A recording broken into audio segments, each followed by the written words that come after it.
Good afternoon, everybody, and welcome to one of the Lansing Regional Chamber webinars. We are so pleased to have with us today Greg Coyne with Gerry, Weinberg and Associates and Sandler Training. Today, we are going to be talking about selling in the new normal. As we all know, it is not business as usual, but I think one thing we can agree on is that we have to find a way to do business as much as possible. And that's going to be so helpful with the information that Greg is going to share with us today. Just a couple of back-of-house pieces. The presentation, we will kick to Greg and he will share his screen and walk through the presentation. Please feel free to use the chat or the Q&A function that's at the bottom of your screen. I will be monitoring the questions and we'll jump back on for a little Q&A after Greg's presentation. With that being said, Greg, if you would like to share your screen and get us started, we will get the presentation going. Awesome. Thanks, Michelle. And I'll go ahead and make sure here I pin my video and so everybody can see me. And thank you again to the Chamber, Michelle, Ashley, Tim, everybody over there. And it is great to be on with all of you this afternoon. One of the things that I want to make sure of is, as Michelle said, just understand what the format's all about. I'll go for about 40 minutes here today. And then what will happen is it'll kick on over to back to us, and Michelle will feed me questions based on those within the Q&A. So one of the things that I would say is, as time goes on, go ahead and deliver those. I'll even a little bit throughout, I will ask you for some of the responses during that time. So there might be some interaction that I'll ask for based on some of the slides that come up. Obviously, because I've pinned, I can't see anybody. So if you want to keep your cameras on to you, perfectly okay. I don't see anyone, so it's not a distraction either way. And as I said before, the interaction within the chat box will be something that I'll ask for throughout. So one of the things that I want to ask all of you is this, is based on what you have done thus far. What I'd like to know is this: what are some of the best practices that you have done so far in this new, I'll say, new selling remote age? I'd like to see some of that feedback in the box. And some of it has to do with the fact that what I want to know is we have a ton of clients and they're all doing some things that are a little different. They also are doing some things that have been tried and true and they have done for quite some time. Could be cold calling, could be cold emailing. Some of those things we will talk about and deliver in a little more detail as I go through my communication here. But the fact of the matter is, what have you been doing that has been working during this time? That's stuff that I want to know. And one of the things I already see, whoops, I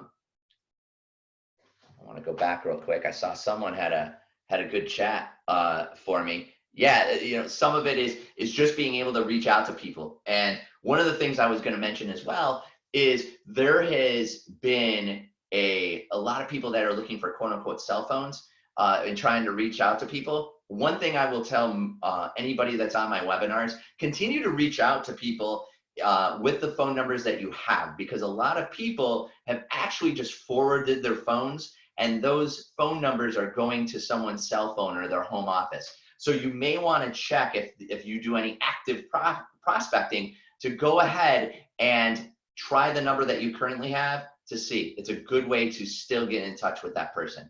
Now, to the next slide.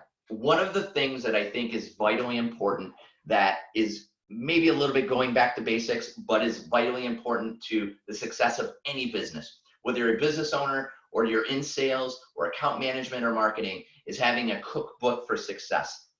In Sandler, we call a cookbook a recipe for success, and hence the cookbook name. One of the things that you need to identify, and you will get slides later. I have sent to Ashley and Michelle a PDF of the slides. You will be able to see these and have this information. I want everyone on this as an attendee to have these pieces of information so that you can look after this webinar. But when it comes to a cookbook, what you need to know is this: what exactly are you trying to define? What are you trying to accomplish? So if you are going after new business or revenue or memberships or whatever it is that you're trying to accomplish, you better have an exact definition of what you want to accomplish. And so in order to do that, you've got to be able to establish ground rules, and you have to determine the number of sales you need. So a lot of people will go after a certain number, but they won't understand how to get there. They won't map out a playbook to be able to address it. And finally, you have to be able to decide, hey, Greg, I've got this number that I want to go after, but I'm not sure if it's realistic or not. So many people will draft these grandiose ideas and concepts. And at the end of the day, what we find out is that those numbers aren't realistic. A lot of times I will tell a client, when it comes to a revenue goal or even a membership or a number of any kind, if you want to stretch yourself, give yourself 30% more than what you did before. Okay, it might sound like a big number, but I fall back on Jim Collins, who wrote Good to Great, and talks about a BHAG, which is a big, hairy, audacious goal. And for anyone who is trying to achieve that, especially new numbers, it's something to consider. Now, you probably won't be able to see all these numbers, and that's perfectly okay. As I said before, you're going to have it in a PDF. But the fact of the matter is this is a way to develop or do a reverse engineer on the numbers that you want to hit going forward. And you can't build a plan without first determining what you want to accomplish. And so what's the number? And so when you see this in finer detail, what you're going to find out is, okay, I've got this number, but how many meetings do I have to have? How many contacts do I have to reach out to? All right, how many closing meetings do I have to have? How many first appointments ever do I need to make? Some of these items are called key performance indicators, or KPIs. And we in Sandler love to not only track them, but help our clients track them. And so you can't hit anything without knowing what the target is. So you have to develop what those targets are in order to go find out. And you have to work backwards. So a cookbook is establishing those particular goals by working backwards on what you're trying to accomplish. Whoops. I wanted to check real quick. Researching whom you'll be reaching out to. And oh, thank you. So what I will say is you have to go about understanding what your ideal client profile is. So most of you on this call will probably have an ideal client profile and understand what it looks like. However, because of COVID and some of the circumstances that came about, some of your ideal clients may have gone away, sadly, or as you know, I know Michelle can't stand this word anymore, and I'm going to use it on purpose because we have a chat about it, and that's pivot. All right. Some of you may have to pivot in order to understand what that profile looks like today. So here's the thing. When you're revising it, you have to figure out, who do you best serve today? Not yesterday, not 6 weeks ago, not 2 or 3 months ago, but today. Some of those clients may still be the same, and that's perfectly okay. But you have to take a look at that, because some of them may have changed. Okay, what are you currently doing? What are they currently doing? What are they looking at right now? Did they have to change their business model?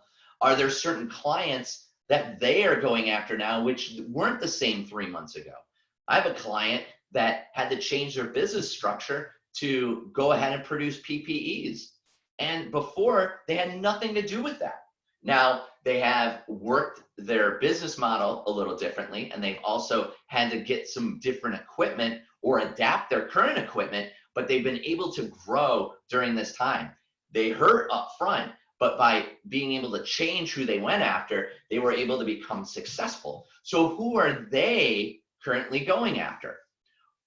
What are their pain indicators? So one of the things that you need to know in Sandler, and you may or may not have heard this before, but the fact is that pain is the emotional reasons that people buy, whether they're a company or an individual or a group of people. And so we have to understand what those reasons are moving forward. All right, not just for us to them, but to them and their clients.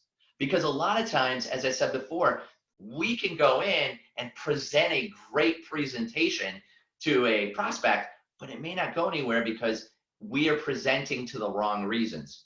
We have to understand why it is that they're buying or even considering buying from us. And if we don't know what the pain indicators are or the emotional reasons that they're buying, we are going to struggle. So with that, what are their trigger events? What are some of the things that are triggering change for them? Now, many people, and some maybe even on this call, although I doubt it because they're probably already in the field, residential real estate and contractors opened up today. I know plenty of them, and plenty of them have probably not joined this call because they're out hustling to either get those remodeling agreements that are already signed up to speed, or they're out trying to show a home. And so what we have to understand are, what are those trigger events? What are those dates? What are those things that could cause some changes in their environment? And potentially, how can we help? So another way to address this is understanding, again, where are my clients coming from? Who are they? And we in Sandler use a model called CARE, and it's an acronym. So this acronym stands for keep, attain, recapture, and expand of our current client base. So with that, how has our client base changed?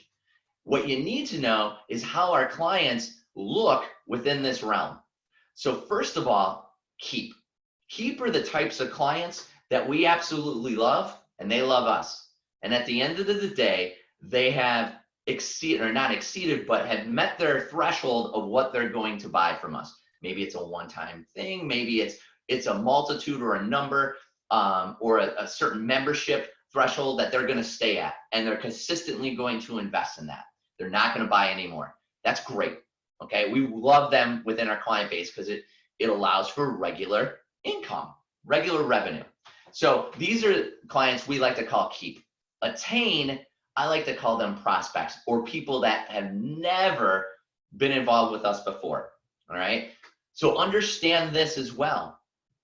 Your number one client is number one or on the list of some of your biggest competitors.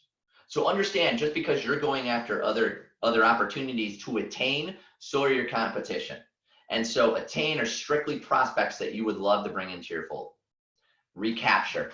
Recapture are the types of clients that maybe to no fault of your own, you lost, whether they had a change in strategy, whether they had a change in leadership, maybe they wanted to go in a different direction, and it was nothing that you did to stop this. And on top of it, you would love to have them back in your client base. That is key. We are not talking about someone or a company that was a problem child, so to speak, to bring back. These are only people and customers that we lost no faults of our own and would love to bring back into the fold. And finally, expand accounts. These are current clients who we thought may have been just a keep account, but because of either an adaptation or a strategy change or something on our level, maybe we added a certain product line, or maybe we added salespeople that would allow for productivity or an expansion within a particular account. These are expand accounts. So I want you to take a look at later today what your current client base looks like, and take a look. Use this as an adaptation to potentially look at your client base, and maybe you'll find out some changes or some additions can be made because of it. Here's something else. Something that we call in Sandler, we talk about behaviors, attitudes, and techniques. And with regards to behaviors, I talked about it earlier, key performance indicators. These are behaviors or indicators that are going to take place in order to bring in or keep business. With that being said, this particular environment has forced us to change or at least pause quite a few things in terms of activities or behaviors. A few of them I've listed up here. Networking events. I know Michelle and I were just talking about it, going from in-person events to virtual events, and how some of that's changed, both with timing and keeping barriers between work and family. It's a different environment now. In-person calls. Many people on some of the webinars have been so frustrated because their business model was meeting with people. They can't do that anymore, at least for the time being. And if you do, there's changes that need to be made. Travel. Travel has been significantly cut. There's very few people that are traveling via plane, let alone car.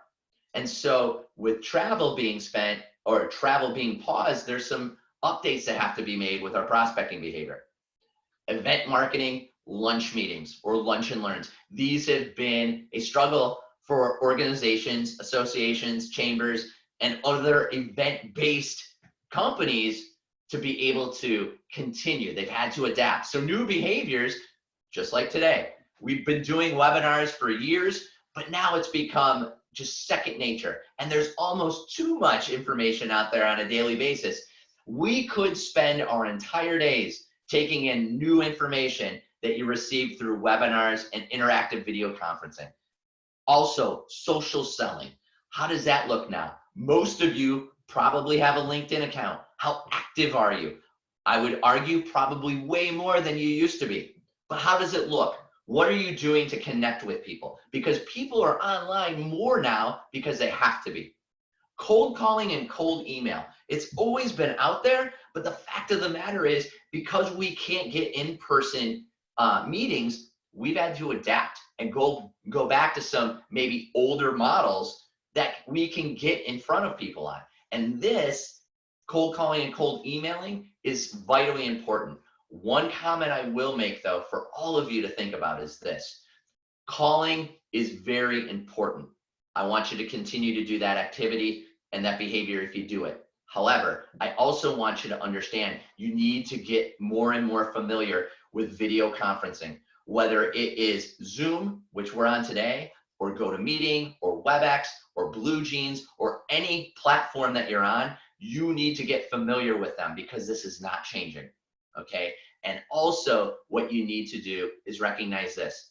When you're on the phone, you're using anywhere of 10 to 20% of your senses. When you have a Zoom call, you're using about 80% of your senses. There's a huge difference in selling when you can see someone, have different gestures, different ways to build bonding and rapport than just through your voice or a means of auditory sensory. So remember that the next time you're just making a phone call versus trying to get a Zoom call. Thought leadership, great opportunity to write blogs and expand your expertise. All right, we talk about being able to be thought leaders, LinkedIn, blogs, video conferencing, all ways to increase that. It's what I'm doing today. So what are you doing in your current activities or behaviors to be able to lead through thought? Webinars, online events, we're doing it right now, and client relationships. Don't forget that your clients are your biggest dollar investor, okay? They're investing in you and your company to help grow their business. Don't lose sight of it. What are you giving in return? So what are the things that you are giving back to them that's not just, hey, how's everything going? Those calls need to be made, but you also need to think, how are we adding value to their bottom line? Otherwise, you may be finding that relationship isn't as strong as you'd hope. So what I'd like for you to do in your chat box, and just jot it down because it might be a question that you want to ask, what is one thing that you are struggling with when it comes to selling remotely? And ultimately, I want you to feel comfortable being a little bit vulnerable. One of the things that I've had to learn is I am not perfect. Even though I've been on Zoom for 2 years, I had to ask Michelle earlier about the pin option. I just didn't know. Understand, this is a learning process. Don't be afraid to understand that you're not going to know everything and that sometimes technology won't work for you. That can be the worst experience, is that you're frustrated by it. But understand, other people are going through those same things. So what's one thing that you might be struggling with selling remotely? And how would you like to expand or change that? The biggest thing to do right now is go ahead, write in the Q&A, hey, what can I do to do better here? Because Michelle and I will most likely address it in the Q&A option later. So think about that. What's one thing you could be doing better at this point? I said it a moment ago. One thing that I've been hearing, both from, it doesn't matter what age group, they could be in their 20s all the way up to their 60s. It's adjusting to conference technology. One of the things that I have talked with a few of my colleagues around the country is the fact that there are people that are just frustrated by it because they haven't been able to adapt as well. They're very comfortable in using the phone. One of my clients, I didn't put it up here, uses Microsoft Teams. I know a few of you, probably many of you, use that platform. This sales manager refuses to take cold calls, or not cold calls, but cell phone calls from his people. He wants them to use Teams. So what he will do is actually let those calls go to voicemail, and then he will video conference them back with Microsoft Teams. He wants them to be familiar with it. And by the way, he's in his latter 50s. So I know some of you out there are snickering going, he's probably some young person. Age has nothing to do with this. It has to do with comfort zones and the ability to adapt. So if you're good with it, there's two things you need to do. One, continue to become more familiar with this technology, but as a leader, look to help your teammates. Look to help them get better. And yes, you may have to add some patience to your involvement with your team, but it is vital for the success of your teams and companies to become more familiar, both internally and externally, with all of these conference technologies. Also, as a note, talk to your clients. What are they using? What have they found most comfort in? Maybe it's something that you guys haven't used, or that you've forced on a Zoom or a WebEx to somebody else who may not be as comfortable. By asking them and inviting them to use their conference, even though we'll be a little bit awkward with it, we're building rapport. Don't forget that you're constantly earning rapport points with your clients and your prospects. Consider some more social selling. So when I talk about social selling, it goes to the heart of marketing and selling. I use LinkedIn a lot, and most professional people will use LinkedIn. It's the most used professional social media site. But there's lots of ways to use these virtual tools. A couple of them I said earlier. Some of them are being thought leaders. I will post blogs and comments and quotes and white papers all the time on LinkedIn. So one thing I would say to you is this: if we are not connected on LinkedIn, by all means, go ahead, reach out to me. I would even say, if you're doing it from your phone, hit the 3 dots and add a message. Tell me that you saw me on this webinar, which will also allow me to know, oh, okay, this person was on Lansing. Thanks for joining, and I'd be happy to join with you as part of your network. These are things, these little tips and tricks can add to your social online network. So how are you currently adding opportunities and prospects into your sales pipeline using social selling? What are the platforms that you're using? I have a client who is tremendous on Instagram. They use photos and visual aids to help tell their story. And they have it adapted as a business account. If you don't know how to do that, that's one secret I won't tell. But take a look online. You could probably find it pretty easily with a Google search. So go ahead, take a look. What are you currently doing now in terms of social selling? How does it look when it comes to your cookbook or your recipes for success? And how is it built into growing your sales pipeline? You might be surprised. You may already be doing some of these things, or you might find some gaps in your game that you can help to grow. Also, what are some of your email and direct messages that you're using right now? Are you using text? Are you using email? Are you using other adaptations to do it? Sometimes people will use InMail with LinkedIn. What does that message sound like? Now, not everyone has the same characteristics or personality traits. I get that. One thing I do know is this: for most people, if they don't know you, they want a short message. What's this all about? And one of the ways is I've crafted a certain template that I send out on a regular basis to organizations and associations. Does it work every time? Absolutely not. Full disclosure. But it's short, sweet, to the point. It's a very quick and straightforward subject line. a potential webinar, and then I developed my email, and it's about 2 or 3 paragraphs, very short ones, that accomplish what I need, and it's got a PDF file to it that helps them understand what I do and who I would target, and to ask for a conversation. So look at this.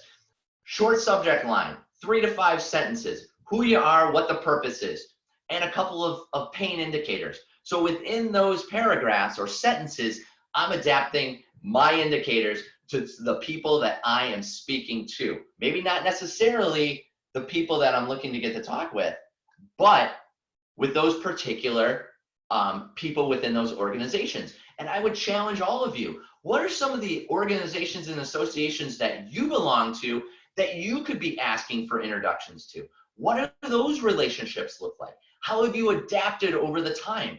And here's the thing, if you're just looking to give a sales pitch, it may fall on deaf ears. How are you able to give value to the people that you're connecting with? So what's your unique selling proposition or USP? Most of you have heard that. That's where that acronym comes from. And then ultimately the ask. Here's the final thing. In all of my emails, I ask for a call, whether it is a telephone call or a Zoom call, which I then have a link to that someone can just click on. They have access to my my calendar, which I use Calendly, but there's plenty other social media sites that can link to your calendar for easy access for someone else. Now, granted, it takes some time to upkeep your calendar so that you still have control over it for some of those type A's like myself. But the fact of the matter is, it is easier access and easier connection with your potential prospects and your current clients. So remember, you got to manage your behavior, not the results. And for some of those business owners out there and sales managers, you're probably thinking I'm crazy. But here's the thing that I want you to remember. It's these 2 rules. You can't manage anything you can't control, and never manage your numbers, manage your behavior. So think about it. Most people as business owners, as one myself, I look at the end result, and that's fine. But I understand this as well. It's the behaviors, the activities, the key performance indicators that I measure before that get me those results. It helps me to look at the data and pivot if I need to. So if I have a ton of attempts, but I don't have a lot of first appointments ever, could be a problem. If I have a lot of talks and a lot of people attending, but no call to actions, or my call to action isn't good enough or isn't impactful enough, maybe I need to go back and change it. So understand, behaviors are what we like to call in Sandler leading indicators, okay, that lead to something. Results or revenue or income are lagging behaviors. They are already resulted. They have already happened. What are the behaviors beforehand that are leading to that? And as business owners and sales managers or SVPs, some of the things to remember is this: you track those things, you have an ability to adjust and potentially change the end results. So take a look. What are you tracking right now that's leading to those results? The thing I would ask is this: if you aren't tracking, how do you know you have the right people in the right seats of the bus? So with that being said, I've got about 30 minutes in, which I thought would be perfect in terms of finishing on time. I wanted to recognize that there are probably going to be a lot of questions and a lot of things that will come to it. One last thing that I want to do before I talk about the poll, which if it's not in there is not a problem. One of the things I want to add is this. A lot of people have liked this little tidbit that I've added, which is talking about the 3 T's of calls, or the 3 T's of connections. All right. They are tap, track, touch. Tap, track, touch. So a tap call. Tap call is simple. Tap call is most likely someone that was in your pipeline, or maybe a few months ago, maybe 2 or 3 months ago. That particular person fell off the grid. Maybe they said, hey, you know what, call me back in a couple months. Maybe they couldn't do business with you at that time. These are the people or companies that you get to tap on the shoulder and say, hey, I think it's time we talked again. So who in your pipeline or who in your customer relationship manager or CRM is in there that you need to tap that you haven't? Next, touch calls. Touch calls are those clients that we talked about earlier who maybe we need to reach out to. Maybe we know that they're great clients and we need to tell them. Or we just need to see if they're still open or still active or still need our help, or would like just for us to listen.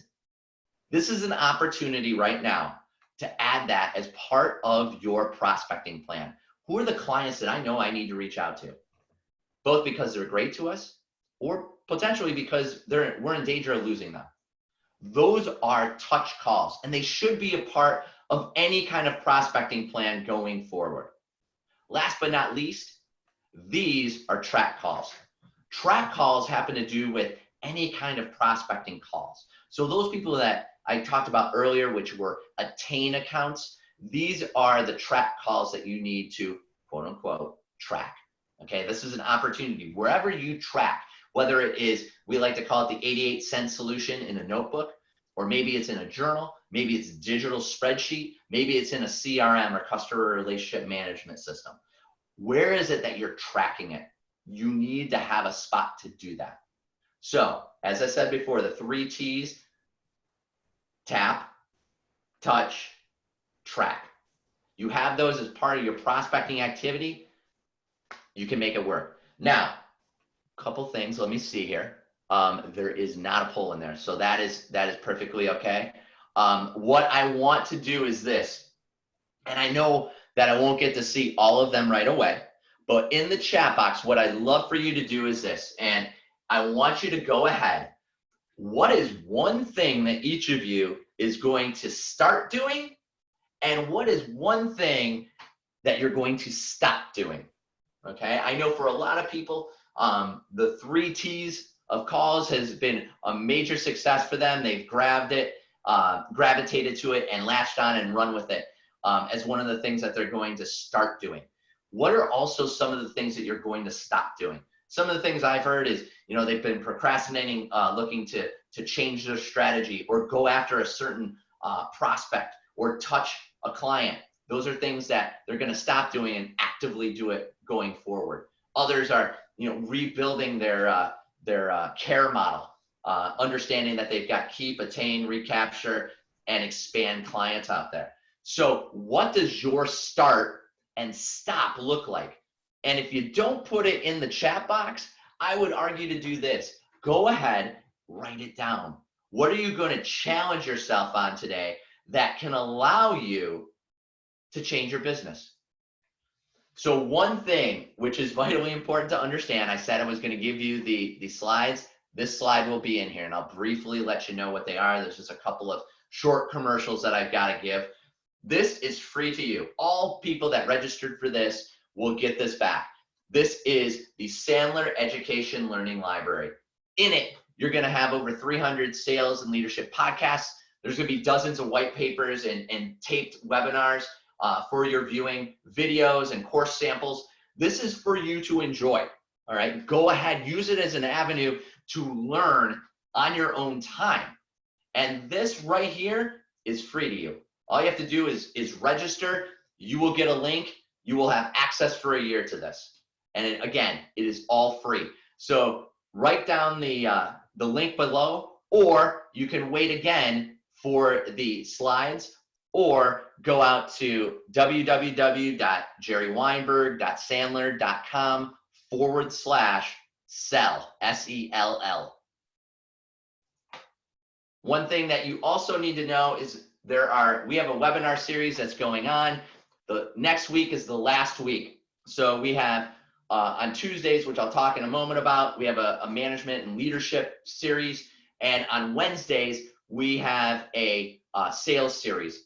The last one, which I will also be doing, it is develop your winning behavior, attitudes, and techniques for success. In Sandler, we call it your BAT, or we like to have a nice name for it, which is your batting average. So all 3 of these lead to success. how do you rate yourself and how do others rate you? So that's what we'll be doing next Wednesday at 11 a.m. You should know, full disclosure, each one of these is $150 if you want to register and join. If you don't, by all means, you will not hurt my feelings. The next one is, again, on Tuesday. It's the management series, the last one. And I know we've been getting a lot of people logging in for this one specifically. It's creating a culture of ownership and accountability. A lot of owners, a lot of sales managers, and their salespeople. Accountability is a tough word for them to use and take action on. It is what we'll be talking about. It's next Tuesday, 1 p.m. Again, each attendee, $150. And with that, I will be turning it back over to Michelle. I will stop the share and I will bring Michelle back, and we will go ahead and I will lead into, I'll turn it back over to you for Q&A. That sounds great, Greg. And thank you so much for all the information. I was furiously taking notes over here. So just appreciate you jumping on and the energy, and it's just great to see folks and to hear this kind of content. And awesome. I do have the poll created. I did not realize I had to launch that. Oh, okay. So while we're doing this Q&A, I'll launch that, and we'll get that quick poll in front of the audience here as well. Awesome. A couple of questions that I did jot down. Obviously this pandemic has moved very fast, and the only consistency of it is probably the speed and the inconsistency of it. So when these business owners and sales professionals are looking at their sales strategies, how often should they be going back to the drawing board and reevaluating and looking at the circumstances? Can you provide some guidance on that? Sure, happy to. And that's a great question, because one of the things that, full disclosure, Michelle, and the rest of the crowd, if someone was to take my behavioral style, I am not a structured person. At least the way I started, I would fly by the seat of my pants. It's 1-800-WING-IT type deal. And it's the whole reason that I got involved with Sandler, because years ago I was a client and then I came aboard the team. The fact of the matter is that you have to have some structure. So first things first, what are you tracking right now? And that's the key. If it's anything, we need to take an account. Okay, we need to take account. What are we tracking right now? If we're not tracking anything, that's number one problem. Second, typically when we're talking to a business owner or manager and we're coaching them, one of the things we talk to them about is when with their people, or if they're a selling person as well, I want you to track daily and weekly, but I want you to measure monthly. And what I mean by that is, a lot of people, when they're looking at things, okay, you should have daily, weekly, monthly, quarterly, yearly goal. All right. And I know for some of those people like myself are like, really, Greg, I got to track all this. But the fact of the matter is, it's easier than you think it is. We're just going to work backwards. All right. What's our yearly goal? Okay, perfect. So now we divide that in the quarters. All right. That's good. So now that we have that, what do we have to do monthly? And then work back weekly. Now, and then daily. So once we've worked backwards, we've got some place to start. Next, understand this. Let's pretend, for argument's sake, I need to get in front of 20 people for the month. Okay, so that's 4 weeks in the month. I'm gonna have to get 5 first appointments ever to hit that goal. So as a manager or a business owner, what I'm going to do is this. I'm going to take a look and say, all right, 20 is the goal for the month.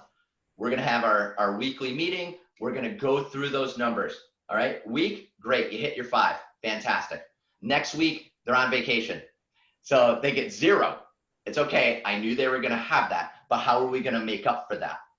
Then the following week, they hit 8.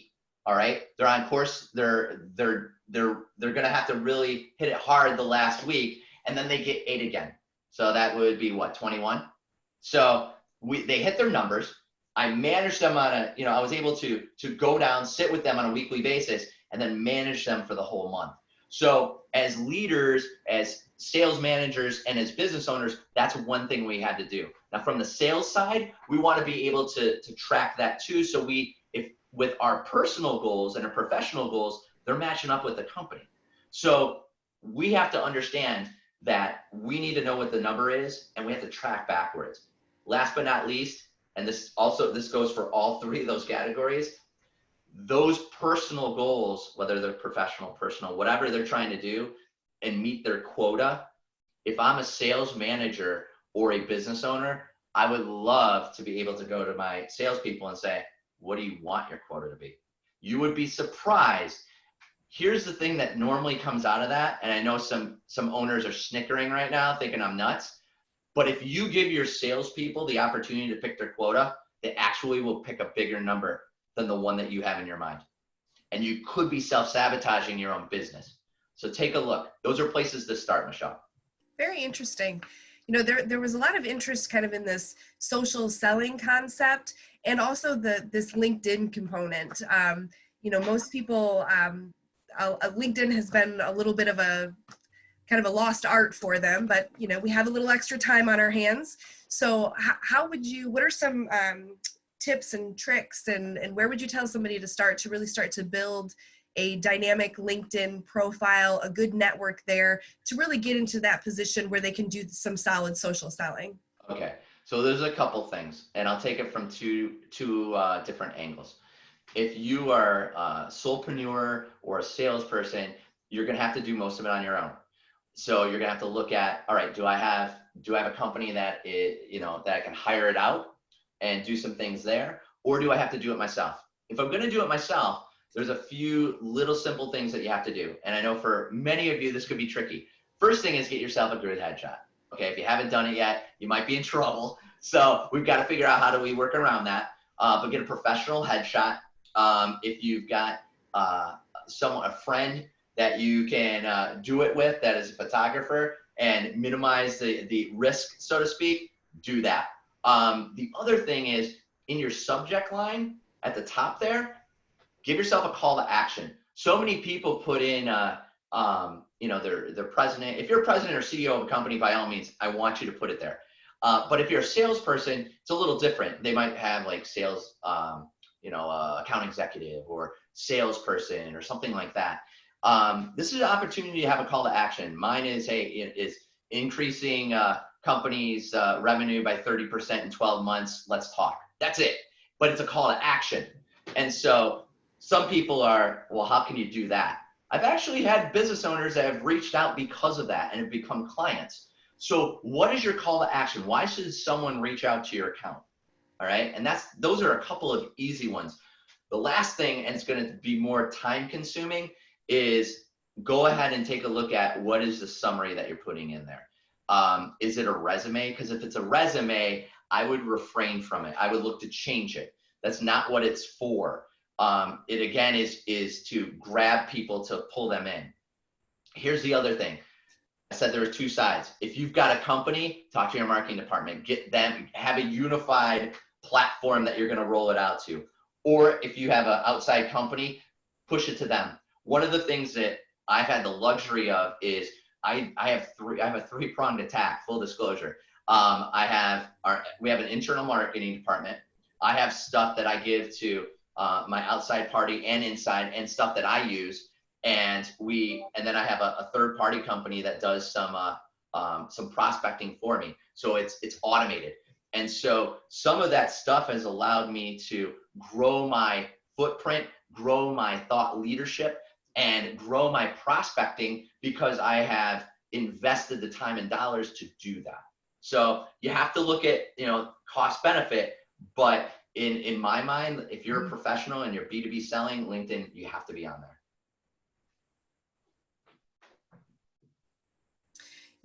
You mentioned that you've been doing Zoom calls, way before all of this. And, I think one of the things that I appreciate most about you as a presenter is this energy. I mean, it's kind of contagious, so it's wonderful. And, but I think what we're also experiencing too is that Zoom fatigue is kind of a real thing. How do you, continue to build a valuable relationship, engage with clients in a valuable way, in this screen to screen environment?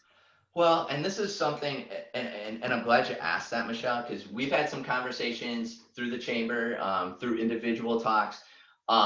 There's a couple things, and this may be I'll do my best not to give the exhaustive answer, but the fact of the matter is there's a couple things. One, you've got to set boundaries. We talked about that with personal and professional life. Before we started, folks, I told Michelle a story about a personal friend who lives down in Florida who has been working from home for like 10 years. And the fact of the matter is he has a 6 o'clock end time. Now, he starts at different times throughout the week, depending on the amount of work he has, but he always ends at 6 for his family. And what he does is he shuts the laptop, keeps it in the office, closes the office door. That is the boundary he sets. And that is vital as we start to lose some of our boundaries, since we're all working from home and we have families, we have loved ones that are, kids that are working outside, and we're trying to balance it all. And for some, it's easier than others. Full disclosure, my wife and I, we don't have kids. So that is a luxury. And for some of you, some of my clients are like, I'm ready for my significant other to go back. I'm not. I love this. I get to eat lunch with my wife each day. It's fun. But the fact is, we have to set boundaries. The second thing is this, and I go back to a colleague of mine who's out in Chicago. His name's Jody Williamson. Great guy, great franchise, great leader. And one of the things he did a couple of years ago was he talked about the future of sales. And all of these things came to light this year. And we talk about what's still important in terms of understanding our clients and still having that engagement. Couple simple things to remember, and they're the same whether they would be, in the 6 months ago world or the world now. And that is soft skills. We still have to build rapport. Okay. And Zoom, even though I'm with you, Michelle, I might be an extrovert, but the fact of the matter is, at the end of the day, I can be tired too from all this. And so, one, we have to know at times we interact with people, whether we're introvert, an extrovert, or what Daniel Pink likes to call an ambivert, which is kind of the merging of both parties. We have to know how we perform on this platform at what times, okay? And under what categories. So if you haven't gotten a lot of sleep and you're trying to do a Zoom call, maybe not a good fit. But we have to understand that. Number two, we have to still understand eye contact and being able to talk with our hands. I do these presentations and these webinars standing up on purpose because I have energy. It allows me to use that energy to put the people online in a good mood and to interact and be ready. If I'm sitting down, I have different energy. So I've had to learn to adapt, because I have to tell all of you, I love sitting in my seat. But the fact is, if I want energy for myself and for my audience, I have to be able to, I have to adapt. And then also the other things that go with any kind of bonding and rapport. Yes, we can't shake hands because we're not face to face. But like I said, there's eye contact, there's smiling, there's having the tonality that we get both over the phone, but face to face. And so those soft skills are still a vital part of the sales and communication process. So we have to know what we want to say. We have to give good eye contact. And one last thing, if you are doing any kind of Zoom calls, you'll notice that I'm positioning myself in a particular way on purpose. Full disclosure, everyone, kind of a short guy. So I have to find my right level, but I usually try to find it about 2/3 of the way up. So I have a good viewpoint. I'm not pointed down where I'm talking over people, but I'm eyeball to eyeball. And so that puts people at ease. And you want to be able to do that, especially in this new environment.